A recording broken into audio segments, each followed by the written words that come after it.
Brian Ferry. Let's stick together. It's BBC Radio Oxford, 11:17 right now. Of course, there's lots going on in the world of politics today, but we're going to take a little break from that because it's Friday, and that means there are lots of brand new movies that come out today, which is why every Friday at this time I invite movie critic Van Connor onto the show to just go through some of them and basically let us know which ones are worth going to see in the cinema or on streaming this weekend. Welcome back to the show, Van Connor. How are we? Have you had a good week? I've had an excellent week, thank you, Mr. Ball. And obviously, you know, it's election morning. These are always exciting mornings. I actually get to watch TV news for a change. This is a new experience. Amazing. All right, so this week, what two movies are we going to cover then? So, they're both sequels this week. One is a threequel, another one's a fourquel. One of them you don't even have to leave your home for. So we'll start with the one that you do have to leave your home for. If you want to escape the rain, or if the weather picks up and you want to get some free AC, I can wholeheartedly recommend going to your nearest cinema that's showing MaXXXine, which is the third part of the series that began with X and then continued with Pearl.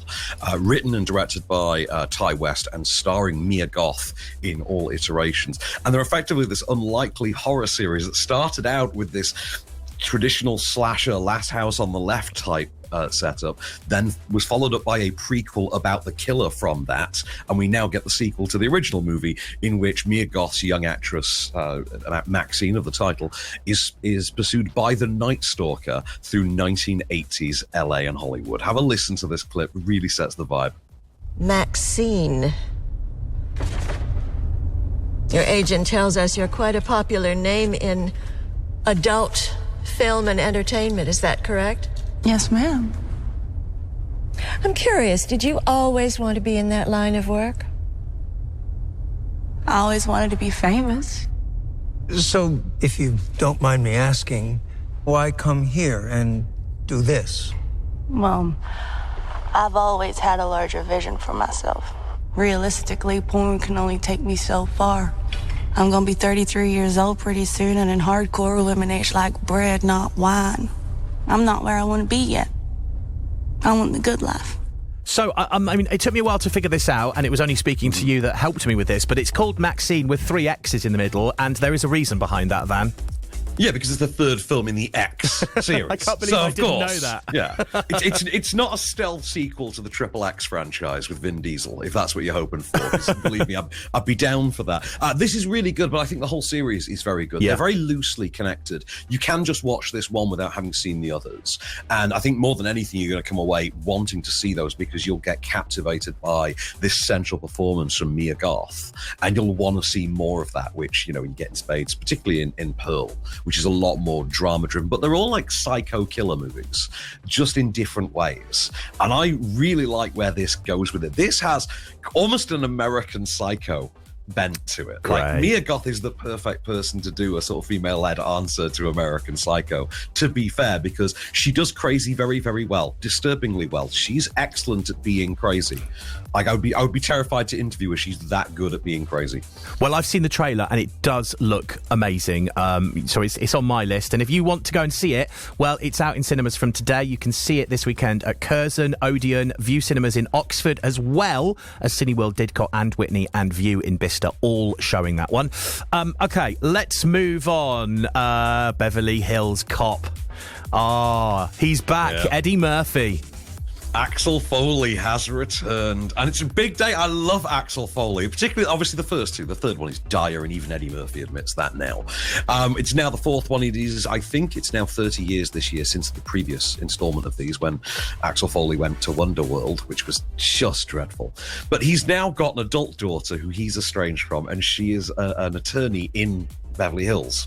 She gets into hot water with one of her clients who is being set up for a crime he didn't commit, and she turns to Uncle Billy for help. Billy Rosewood, Judge Reinhold, who immediately phones up a strange daddy and says, Axel, you might want to get out to Beverly Hills. Your little girl's in trouble. So have a listen to the chaos that gets wrought when Axel Foley returns.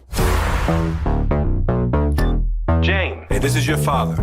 Before you hang up, I'm in town. I've been arrested. And hello?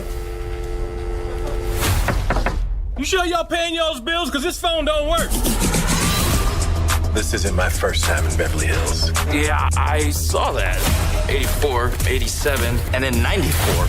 But this place has changed a bit. What brings you back to 90210? I got a call from Billy. He's in trouble now. What do you want from me? I want you to be a cop again. You gotta do something. Axel, if you damage any city property... Absolutely loving the more modern theme tune at the start there, but also watching the trailer to this, how does Eddie Murphy still look like he's 30 years old? I think they liquefy cash and just inject it directly into their veins. And I think that's how the rich people stay looking young, I'm led to believe. But, I mean, it's so much fun to see Eddie Murphy back in this. Yeah. I needed this because I had written Eddie off, if I'm honest, because he just hadn't been very funny in a long, long time. And this was, such a return to form. Like, I needed this. I needed this in 1994. He's just a lot of fun. He is the original agent of chaos. And the film is very much tonally on par with, say, the last two Bad Boys movies, Ride or Die or Bad Boys for Life, I think it was. This is kind of on a par with that, but without the same level of slick action chops. Like, it's got the humor and it's got the writing, and it's nice to see the old characters back. I didn't, know John Ashton was still alive, if I'm honest. I thought John Ashton had passed. But weirdly, there is no cameo for Ronnie Cox, which saddens me greatly, because I loved Chief Bogomil. But yeah, all your old faves are back. Axel is back on form. It's as fun as it's ever been, and it's streaming on Netflix, so you don't even have to get up and leave the room to watch it. Yeah, which is a great thing for this weekend if you don't want to go anywhere. Does it still have that kind of retro feel to it, though?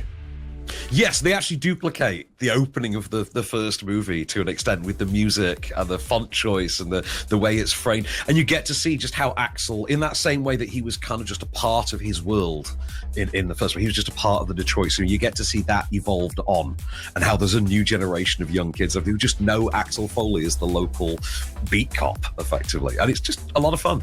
Yeah, it looks a lot of fun. And if you do want to check it out, as Van just said, you don't even have to leave the house. If you've got a Netflix subscription, it'll cost you nothing and you can watch it from the comfort of your own sofa. Beverly Hills Cop, Axel F. Lovely. Thank you for those, Van. What have we got to look forward to for next week? Any biggies on the horizon?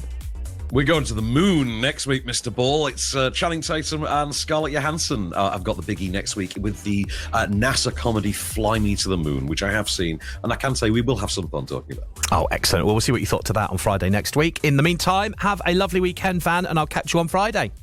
Till the next time, good sir.